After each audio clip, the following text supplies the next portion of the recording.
tahu deh, berian seru, mai, luwe hal-hal bintu seneng bahagia. Yang benggegeti berdua mana sih dengin, mana idap, menang turnamen Mobile Legend. Dia bapak ketawa.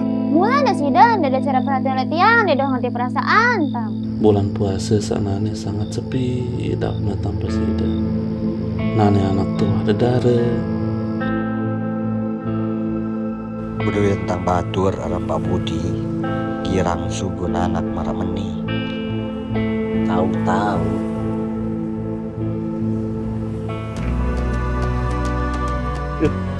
Betul ya anak. Kalau buka bersama kedit batur-batur, tam. Zaman nane lebih gampang menjaga sapi sebara daripada menjaga anak saudara. Tolong! Tolong!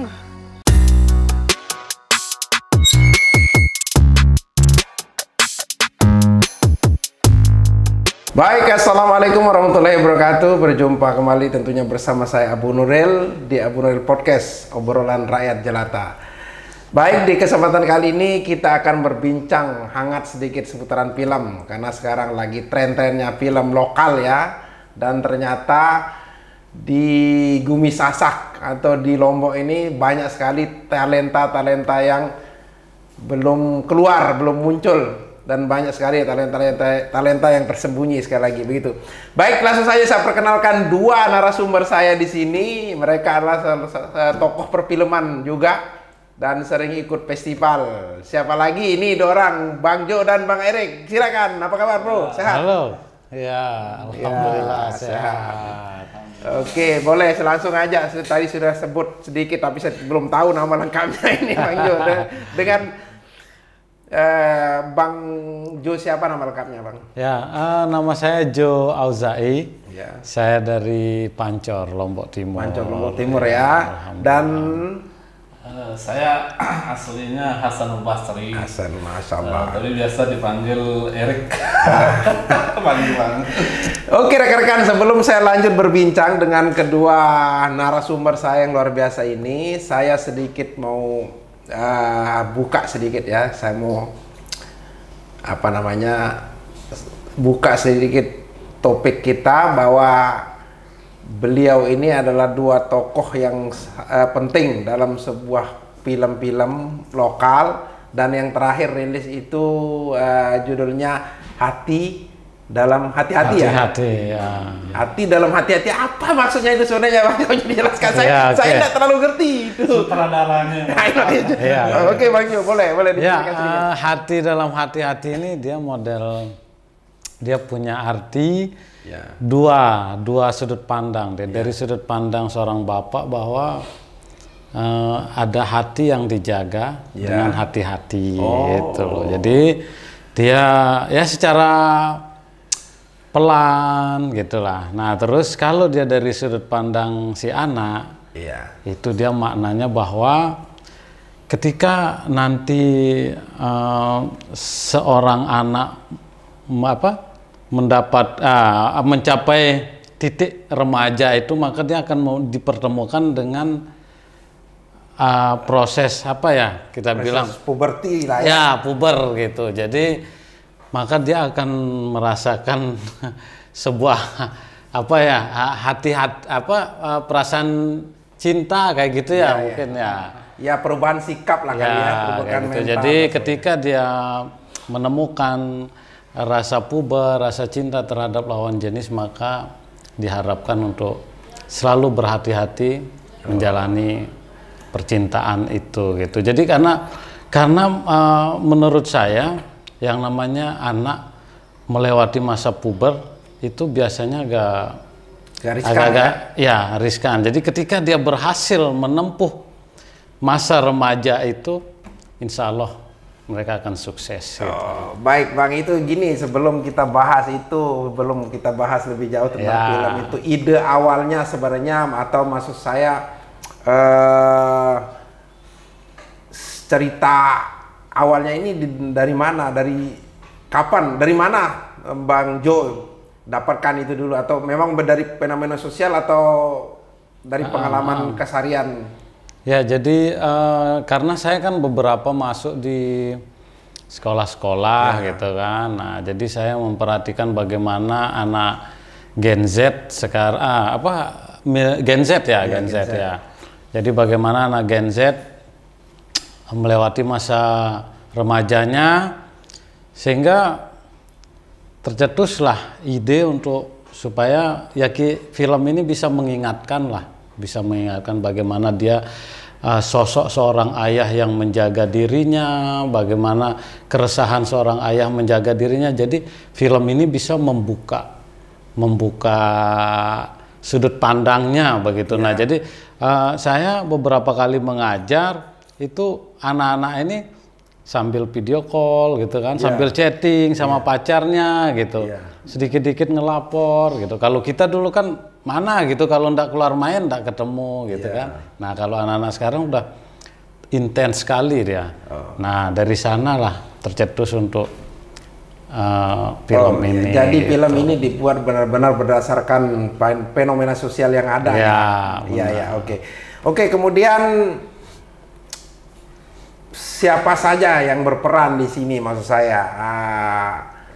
Apakah memang betul mereka anak remaja itu betul-betul anak sekolah memang, atau memang seorang aktris aslinya begitu, Mas? Jadi di sini kita kolaborasi sama anak-anak SMP Satu Trara, di mana di sini dia punya ekskul teater ya. Oh iya. Ya, jadi kita kolaborasi sama anak-anak teater SMP Satu Trara. Oh, jadi ada tantangan khusus enggak ketika mengajak mereka main film dan sebagainya? Ya memang yang namanya anak-anak, apalagi pertama kali menggarap film, pasti akan kita punya PR banyak lah. Jadi punya ya butuh kesabaran ekstra gitu. Jadi kayak bagaimana dia yang namanya bikin film dari pagi sampai malam gitu kan. Nah, itu yang kemarin proses lumayan lah. Saya sudah pernah tonton ini beberapa kali lah. Pertama sekali saya dikirimkan linknya sama Bang Hanapi, saya langsung tonton sampai habis. Tapi kayaknya nih film berseri saya lihat cuma 24 menit 24 menit. Ya, tapi luar biasa. Dan saya sudah menangkap sebenarnya pesan moral yang disampaikan itu. Dan apa yang terjadi di film ini benar-benar fakta sosial, dan bahkan di keluarga saya sendiri. Nah, saya juga mirip-mirip begitu, Bang. Oke, sedikit itu tadi Bang Joy. Bagaimana dengan Bang Erik atau Bang Bas ini?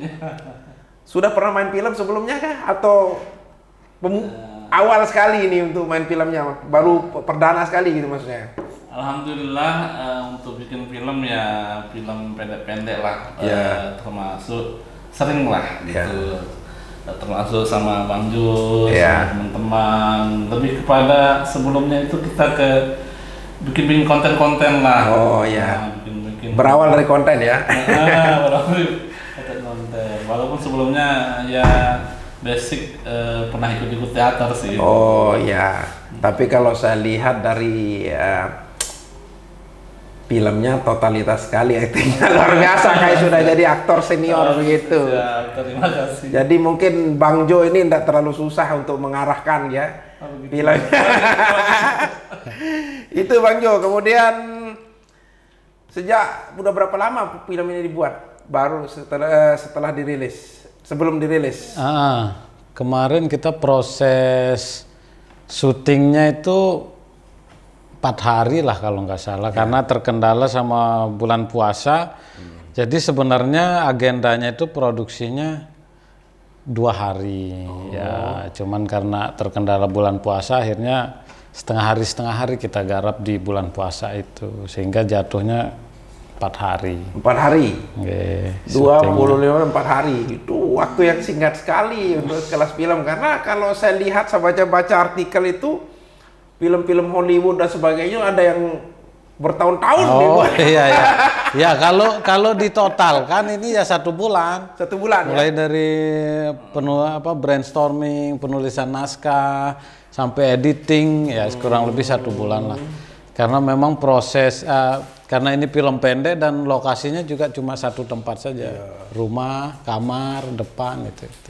Kemudian Ada nggak tantangan khusus dalam pembuatan film ini? Mungkin cari lokasi yang agak susah, atau sekali lagi tadi aktris-aktrisnya atau pemeran-pemerannya susah diarahkan dan sebagainya. Itu kesulitannya di mana sih bikin film? Bikin film lah secara umum. Ya. Nah, nanti sebelum kita kerucut ke film ini. Ya, jadi coba mungkin bisa diceritakan dulu cerita lucunya, karena ini kan dia seorang bapak dan dengan anak gitu kan. Ya. Nah, mungkin ada kemarin gimana cerita lucunya itu? Coba ceritakan dulu. Lucunya banyak ya. Untuk produksi banyak sekali ya, termasuk lah mungkin ya karena kita termasuk hampir apa ini kita syutingnya kan sama anak SMP. Iya. Oh, ini SMP ya? Ini anak-anak SMP. Oh, iya. Jadi kita yang udah berumur ini gitu lah ya. Iya. Jadi ketemu sama anak abg-abg yang masih segar-segar, muda-muda, dalam artian masih berjiwa energik gitu. Iya. Jadi kita keikut juga gitu, energiknya. Kayak ngerasa kembali muda gitu. Jadi cerita lucunya di anak-anak ini, cerita lucunya itu ketika, karena dia kan biasa selfie gitu kan, selfie di HP itu dia biasa ngatur face, ngatur senyum, tiba-tiba dia disorot. Jadi dia kadang pas dia acting begini dia merhatikan jilbabnya lurus apa enggak gitu, dia kayak sepintas gitu, sehingga kan kalau syuting itu ada continuity. Jadi ketika dia sudah jalan roll terus tiba-tiba fokusnya hilang melihat jilbab misal gini lurus apa enggak gitu. Nah, itu yang rusak. Ulang kita dari awal gitu kan. Tantangannya di situ ya. Ya, tantangannya seperti itu. Bagaimana kita meyakinkan anak ini bahwa silakan semua tampilan kalian itu percayakan ke sutradara gitu. Nah, itu yang memang masih belum gitu. Dia ngerasa kok saya ini masih kayak belum perfect kayak gitu. Gitu. Ya maklum lah masalah puber kan. Ya gitu. bisa dimaklumi lah itu. Tapi begini ya, sekali lagi saya sedikit tanya ke Bang Erik ini. Untuk menyesuaikan sebagai anak dan bapak itu nggak susah gitu loh. Karena ya bukan anak sendiri kan. Kalau anak sendiri lain ceritanya gitu. Ya, termasuk ya kalau waktu produksi ya lumayan sih. Apa namanya? Karena kan kembali lagi seperti yang tadi, ini bukan anak kita. Kebetulan kita juga saya punya anak kan, perempuan, cuma masih kecil-kecil. Nah, jadi untuk menyesuaikan emosi kita sama anak ABG gitu, jadi masih membayang-bayang aja. Cuman di saat selama produksi itu ya terus sudah coba-coba terus. Walaupun orang lagi teman-teman di scene yang lain, kita latihan terus dan ya alhamdulillah lah. Ini anak mana ini? Ini anak SMP 1 Terara. Anak Terara ya? Anak Terara. Terus Bang Erik kan orang Pringgabaya. Dari segi bahasa beda nggak dia? Kebetulan di Selaparan ya, agak mirip-mirip sih. Mirip-mirip ya. Nggak terlalu proses salah. Ya itu maksud saya. Jadi kalau berakting segini saya lihat sudah luar biasa ini untuk menyelesaikan sebagai anak dan bapak aja kan lumayan, dan prosesnya pun dia terbilang singkat lah, 4 bulan kan. 4 hari. 4 hari. Ya, untuk menghasilkan sebuah film pendek yang berdurasi 24 menit. Nah, begitu Bang Jo. Kemudian sekali lagi coba dijelaskan, tadi kita sudah singgung pesan utama yang ingin disampaikan Bang Jo melalui film ini apa gitu loh. Ya, jadi yang seperti yang saya bilang tadi tuh hati dalam hati-hati gitu kan. Ya, jadi biasanya yang namanya ya karena kita pernah muda juga kan. Jadi ketika kita pas sudah mulai masuk remaja, biasanya kita lebih senang ngumpul sama temen gitu kan. Nah, jadi dari sini saya mau menggambarkan perspektif seorang bapak bagaimana tingkat dilemanya mendidik seorang anak gitu. Jadi saya mau menggambarkan supaya anak tahu oh ya seperti ini ternyata gitu. Iya. Jadi di sisi lain dia mau keras salah. Iya. Di sisi lain dia tidak terlalu keras juga salah gitu. Iya. Sehingga makna dari hati-hati itu tetap melekat di sana gitu. Nah, sama kayak dari sudut pandang yang perempuan yang ya kita pertegas ulang lagi dari tadi. Jadi bagaimana ketika yang namanya apalagi perempuan gitu kan sangat beresiko sekali ketika masa remaja, apalagi masih masa puber gitu. Nah, beberapa kali kita juga kemarin ngeriset gitu, Pak, apa aja sih sebenarnya banyak permasalahan di remaja yang sekarang gitu. Itu banyak sekali, contohnya kayak dia dilarikan pernikahan dini itu awalnya karena bagaimana dia tidak menguasai mentalnya itu, emosinya itu gitu. Jadi dia dibawa misalnya keluar gitu kan, terus sudah lewat agak maleman, terus dibilang kamu ndak boleh pulang nanti ini sudah menikah. Ya akhirnya dia nurut. Nah itu kan salah satunya. Terus dia takut kehilangan sosok pacar gitu. Dia sampai mau pernikahan dini kayak gitu, sehingga harus kita edukasi dengan bagaimana menjalani sebuah hubungan itu harap terus berhati-hati. Gitu. Ya, hati-hati dalam hati-hati. Intinya kan kita harus benar-benar hati-hati untuk menjaga hati kan, hati seorang anak kan, gitu. Ya sesuai juga dengan apa yang diajarkan dalam Islam kan, apalagi perempuan itu. Dalam hadis kalau tidak salah itu disebutkan bahwa perempuan itu berasal dari tulang rusuk. Jadi untuk menjadikannya benar harus berhati-hati. Kalau terlalu dipaksakan dia patah. Tapi kalau kita terlalu lembek dia menyimpang atau apa istilahnya? Bengkok gitu. Ya memang fenomena sosial dan saya sangat mengapresiasi film ini dan benar-benar sesuai dan fakta sosial yang terjadi di masyarakat ini. Dan Bang Jo dan Bang Erik, saya berharap film ini ada kelanjutannya. Kan? Dan saya rasa masyarakat juga sangat membutuhkan, ya kalau sekedar berkarya kayak konten kreator yang lain sekedar buat konten menghasilkan uang itu kan siapa saja bisa kan. Tetapi maksud saya eloklah sebuah hasil karya itu punya nilai edukasi kan, manfaatnya konten, dan kita sedikit kreatif memberikan manfaat kepada orang lain. Sekarang kan di medsos ini kontennya temanya tidak jelas. Itu temanya tidak jelas. Itu satu hal Bang Jo. Kemudian ngomong-ngomong tentang dunia perfilman Bang Jo, ini sejak kapan Bang Jo Auzi ini bikin film sebenarnya? Kalau mulai eksistensinya itu mulai dari tahun 2000, awal 2018. 2018, berarti sudah berapa tahun ya? 7 tahun. 7 tahun. 7 tahun. Ya lumayan lah. Lumayan. Enggak. Karya awalnya itu apa dulu? Apa dulu yang film pertama sekali yang pernah dibuat? Sebenarnya ini film kita mulai bergerak mulai dari film itu. Saat itu saya ketemu sama Deddy Mizwar sebenarnya. Oh. Ya. Jadi aktor senior lah. Aktor senior. jadi penulis terbaik yang mendapatkan Piala Citra itu namanya Pak Muspari Yasin dari Selong. Itu penulisnya film Naga Bonar Jadi Dua, Kiamat Sudah Dekat, itu kan. Get Married gitu. Orang Lombok. Jadi itu orang Lombok yang buat? Dari Selong itu. Jadi film-filmnya ini mendapat Piala Citra.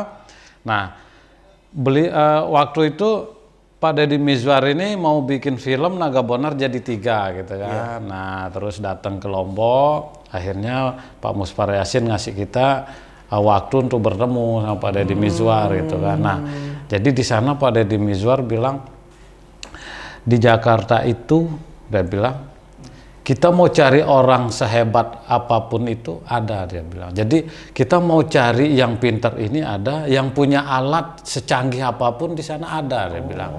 Cuman yang tidak ada itu penulis yang punya ciri khas, yang punya karakter seperti ini, dibilang gitu. Pak nunjuk sosok Pak Muspari nih gitu. Jadi di Jakarta itu sosok seperti ini tak ada. Makanya saya rela ke Lombok ke sini untuk meminta beliau menulis gitu. Sehingga kami dikasih motivasi bahwa kalau kalian cuma fokus di alat, ya kita nggak bakalan menang lawan orang di sana gitu. Jadi lawanlah menggunakan gagasan dan ide. Luar biasa. Gitu. Dan alhamdulillah dari sana kami termotivasi dan bisa eksis. Pak siapa sekarang. namanya tadi? Pak Muspari Yasin. Pak Muspari Yasin itu penulis skrip film, penulis skenario. Penulis skenario film apa tadi? Kiamat Sudah Dekat. Kiamat Sudah Dekat. Naga Bonar jadi dua. Ternyata itu orang Lombok ya? Iya, orang Lombok. Nah, makanya nanti kalau mau main-main ke sana bisa nanti kita. Itu yang kita tidak tahu. Yang kita tahu ini adalah karya yang kita tahu ini adalah karya besarnya Bapak Deddy Miswar ya. Terlepas juga kontribusinya besar kan. Tapi kan ternyata sekelir idenya itu dari siapa itu kita tidak tahu. Gitu loh. Dan luar biasa itu ternyata orang Lombok. Jadi dari sanalah kita berani gitu berkompetisi di sesama orang di luar gitu. Dan alhamdulillah kan terbukti teman-teman ini banyak filmnya yang sampai keliling dunia gitu yang dari Lombok ini gitu. Mungkin tidak kurang terekspos saja mungkin ya. Ya mungkin itu aja karena filmnya juga distribusinya jarang diupload di YouTube gitu. Ya karena mereka paham mungkin nilai sebuah karya, jadi tidak asal-asal. Jadi orang mau menikmati itu tidak gratisan amat gitu kan. Jadi termasuk saya juga sangat mengapresiasi sebuah karya sebenarnya. Cuma barangkali kita membutuhkan media yang bisa membantu meng-up ini kan, begitu.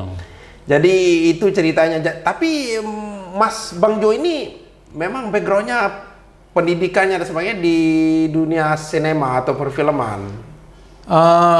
Kalau saya dulu di Ma'had saya dulu. Jadi orang pesantren ya? Pesantren gitu. Ya jadi. Saya tahu nih. Belajarnya otodidak, cuman kalau saya pribadi belajar dari kakak sebenarnya, karena saya besar di kawasan orang-orang seni yang memang bergerak di media. Kebetulan kakak saya bagian dokumen Al-Mahfurlah dulu Maulana Syekh gitu. Jadi ya kita banyak belajar dari sana. Nah kalau yang sekarang kan sudah gampang kita belajar dari internet apa. Kalau dulu ndak ada, sehingga ada kakak. Nah itulah yang dari sana kita bisa gitu. Media belajarnya dulu terbatas lah ya, ketimbang hari ini. Oke, Bang Jo, menarik sekali nih, seorang pesantren kemudian terjun ke dunia perfilman. Ya, harusnya beliau ini kemana-mana dituntun, dikawal ini kan. Makanya di setiap film ya kami di Anggrek itu punya visi lah gitu, bagaimana kita membuat sebuah film ketika dia ditonton itu tidak selesai sampai di sana. Gitu. Jadi terus film itu dia teringat dan bisa menjadi tuntunan lah gitu. Oke, sedikit saya potong.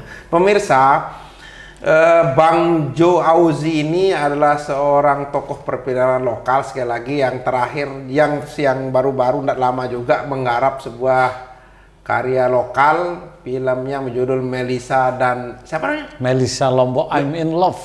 Melisa Lombok, I'm in Love, film yang diperankan oleh Indra Sasak dan keluarganya. Itu Pak ya? Ya benar. Oke, kembali ke perfilman itu tadi kan, seorang santri dunia perfilman berarti sudah sedikit sebanyak paham lah dunia pesantren kan. Kenapa kedepannya tidak kita buat satu karya yang temanya khusus membahas kehidupan dunia pesantren dan sebagainya. Ya. Ada ide nggak ke sana gitu? Ya, sebenarnya pengen sekali, cuman mungkin masih belum ketemu aja gitu kan, belum ketemu sama produsernya gitu kan. Nah, mungkin Abu Nuril mau gitu kan, wah kita gas ya, gitu kan. Amin. Atau mungkin nanti kita buat satu film yang berbeda dari sebelah, mungkinnya seorang dukun yang bertobat. Nah, mantep itu. Jadi naunasi tobat ya gitu kan. Langka loh. Ya, itu loh maksud saya. Jadi maksud saya Bang Jo ini tidak akan terlalu susah untuk membuat film itu karena backgroundnya pesantren, kemudian paling sedikit banyak sekali lagi yang sebagaimana yang saya sampaikan tadi itu paham betul dunia pesantren gitu loh. Kemudian sekali lagi sorry ya, ide awalnya dari pesantren untuk menjadi seorang perfilman itu bagaimana ini? Awal mulanya dari awalnya bagaimana ceritanya itu?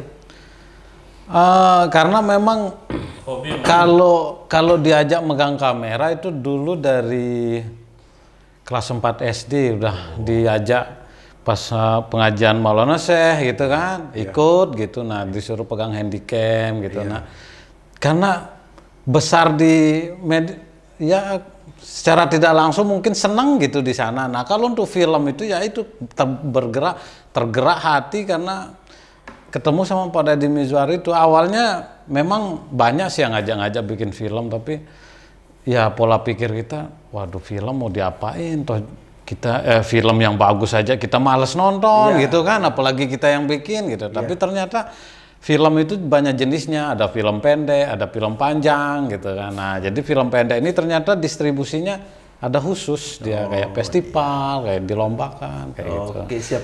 Oke, kembali sedikit saya tanya, lupa saya. Kapan ketemu dengan Deddy Mizwar itu? Itu tahun ya, itu udah sekitar 2018 itu. 2018 dan dipertemukan oleh Pak Mus ini ya? Oke, Pak Mus Pariasin.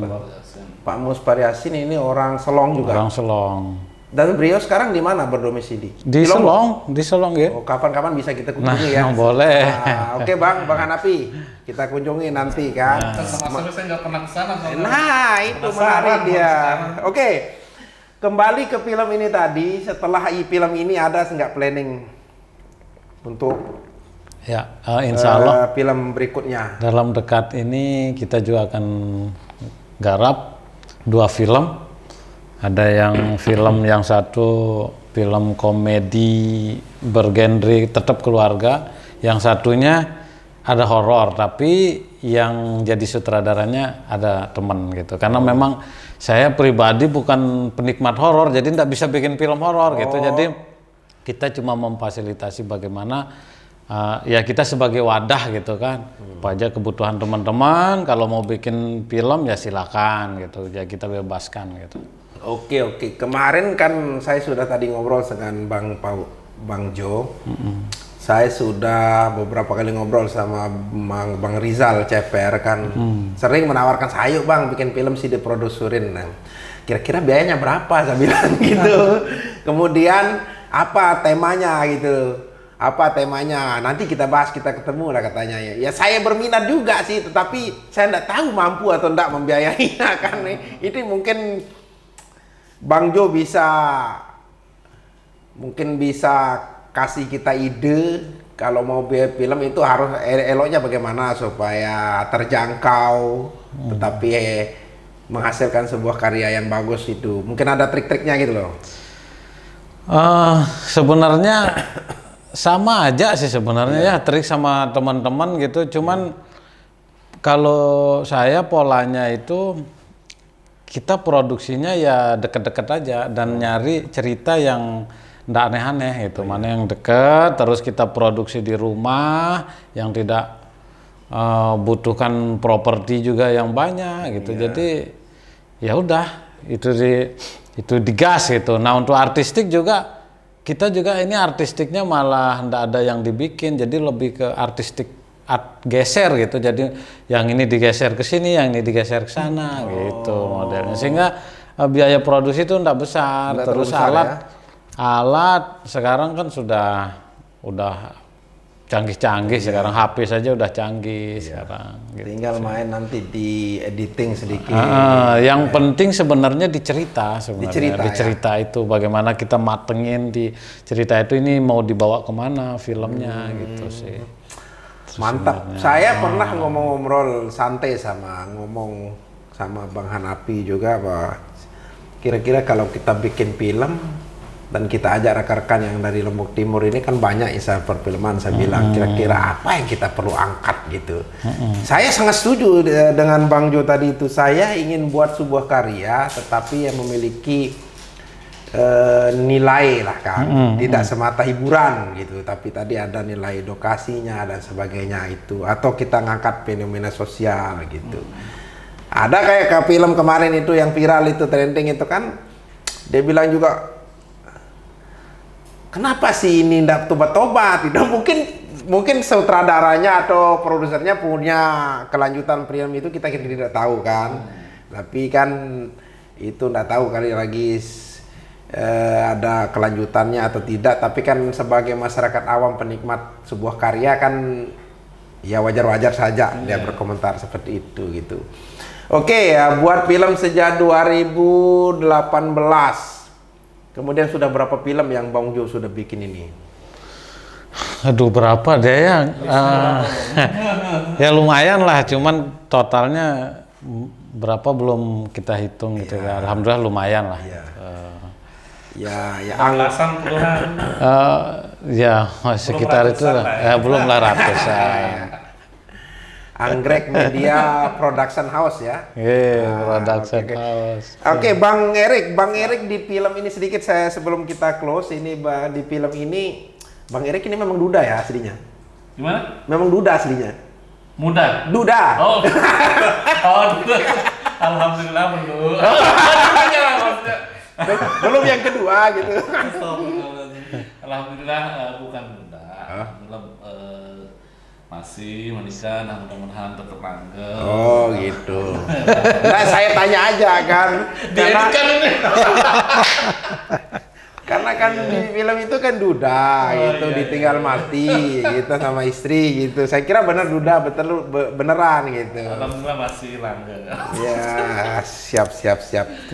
Tapi memang udah ada dasarnya, suka di sinema drama, jadi tidak terlalu susah untuk diarahkan ke film itu ya.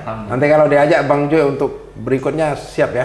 Insya Allah siap. Jangan ngomong honor ya.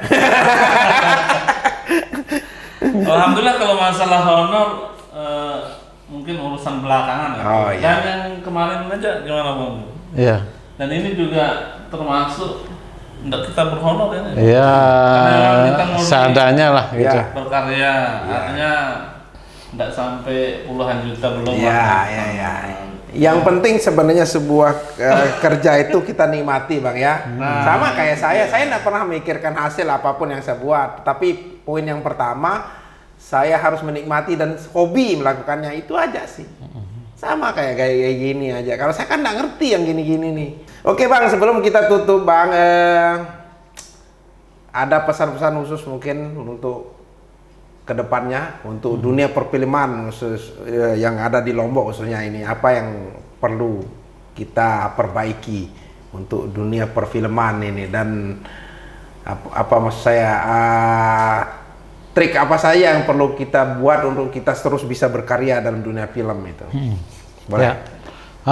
Kalau saya sebenarnya harapannya itu mungkin yang sekarang kan lagi menjamur nih, konten kreator gitu kan, konten kreator, jadi mungkin bisa literasinya diperbaiki gitu, sehingga kontennya mungkin lebih berkualitas gitu. Nah, yang teman-teman konten nyongkolan mungkin jangan terlalu disorot yang erotis gitu kan, mungkin lebih ke bagaimana kreativitasnya, kualitas vokal apa seni, kan banyak tuh seni itu kan di sana gitu. Nah, terus ya teman-teman yang konten kreator mungkin lebih ke bagaimana untuk meningkatkan kualitas. Nah, kalau mau bikin cerita sekarang kan udah zamannya AI itu ChatGPT gitu. Jadi tinggal buatkan saya ide cerita seperti ini, nanti langsung dibuatkan. Nah, mungkin itu jadi panduan bikin film-film pendek pakai HP saja gitu kan, udah keren gitu. Itu saja sih harapannya supaya literasi kita diperbaiki lebih gitu. Baik Bang Jo, Bang Erik, oke sebelum saya tutup bahwa apa yang beliau sampaikan itu eloklah kalau kita mau berkreasi itu yang memiliki nilai lah ya kan, tidak hanya semata konten mendapatkan uang kemudian kita puas, tetapi bagaimana sebuah karya itu memberikan manfaat untuk dua sisi atau apa yang kita sebut dengan simbiosis mutualisme itu kan. Benar. Jadi kami yang nonton filmnya atau karyanya mendapat manfaat dan Anda yang ditonton karyanya pun mendapat manfaat. Bukan begitu Bang ya? Ya benar. Nah, itu jadi sekali lagi simbiosis mutualisme itu benar-benar bekerja. Masa kita cuma nonton orang goyang-goyang di TikTok. Mereka dapat uang, kita dapat dosanya. Itu loh maksud saya. Itu. Jadi ya kita suguhkanlah budaya Lombok yang berkualitas gitu kan, yang asik gitu, yang keren. Baik, saya juga baru tahu ternyata rekan-rekan bahwa ternyata di Lombok ini banyak sekali tokoh-tokoh hebat. Sebagaimana yang disampaikan tadi sama beliau Pak Mus itu yang dari Lombok Timur, ternyata beliau adalah penulis skenario ya, film Naga Bonar. Itu Naga Bonar itu sangat terkenal film itu. Bahkan sejak saya kecil itu sudah saya tonton. Kemudian Kiamat Sudah Dekat, siapa lagi yang tidak kenal gitu karya itu. Dan ternyata penulis skenario adalah orang Lombok itu sendiri. Nah, mudah-mudahan kedepannya kita menjadi gudangnya orang-orang pintar di dunia perfilman. Begitu Pak ya? Amin. Oke, terima kasih atas kunjungannya ke studio Abu Nuril dan mudah-mudahan kita bisa bekerja sama nanti untuk karya berikutnya. Dan semoga Bang Jo dan juga Bang Erik ini sukses terus. Begitu Bang ya? Amin. Nah, terima kasih dan sukses selalu. Jos.